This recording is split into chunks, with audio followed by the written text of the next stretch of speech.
So what is the default? Well, the default is samsara, cyclic existence, being trapped within the water wheel of existence and always reflecting on your life, but never quite being a cause of it, always kind of complaining in the aftermath.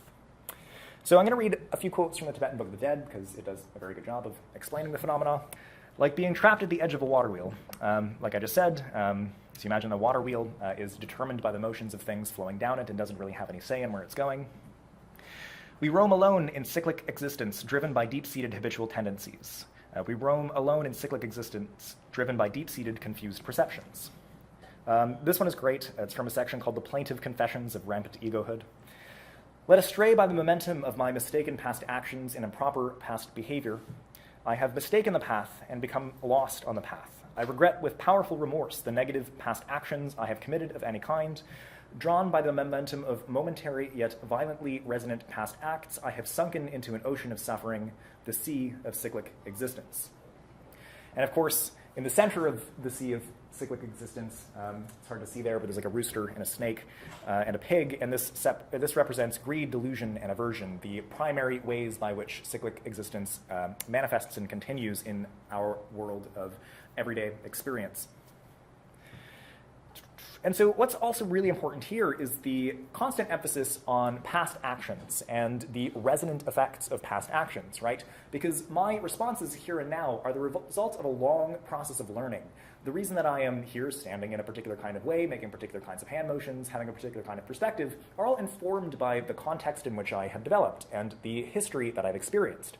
And the particular things that cause me to suffer in life are also a result of things that are either my own doing or have been done to me, right? And this is true of everybody. We are all holding on to a lot of content that is something far beyond ourselves.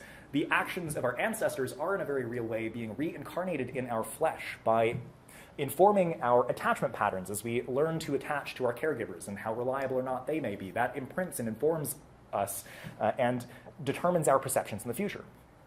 And these are called samskaras, these complexes that are built up as a result of constant learning across time.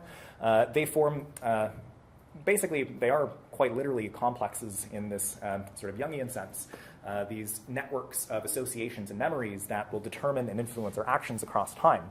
That's what's being referred to in this notion of samsara.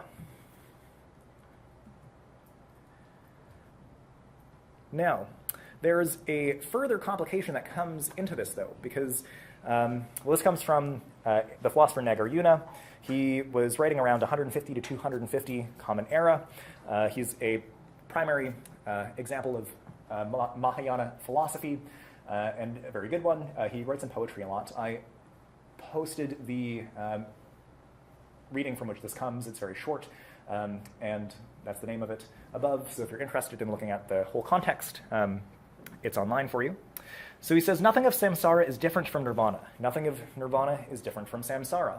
That which is the limit of nirvana is also the limit of samsara. There is not the slightest difference between the two. Okay, well, that's interesting. How can liberation and bondage be the same?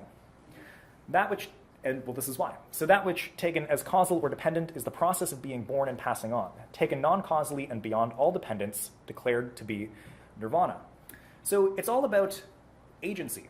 The primary notion here is agency. Are you a cause of nature or are you caused by nature? Are you determined completely by your context, only ever reflecting and looking back at what has happened to you, saying, why has this happened? Why am I suffering constantly?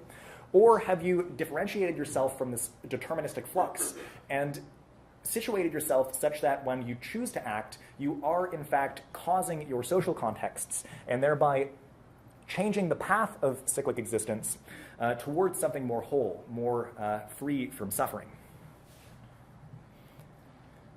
And the important thing is that all of the stuff of the world is always the same, regardless of whether or not you're manifesting the aspect of samsara or nirvana. These are sort of mirror images of precisely the same stuff of the world.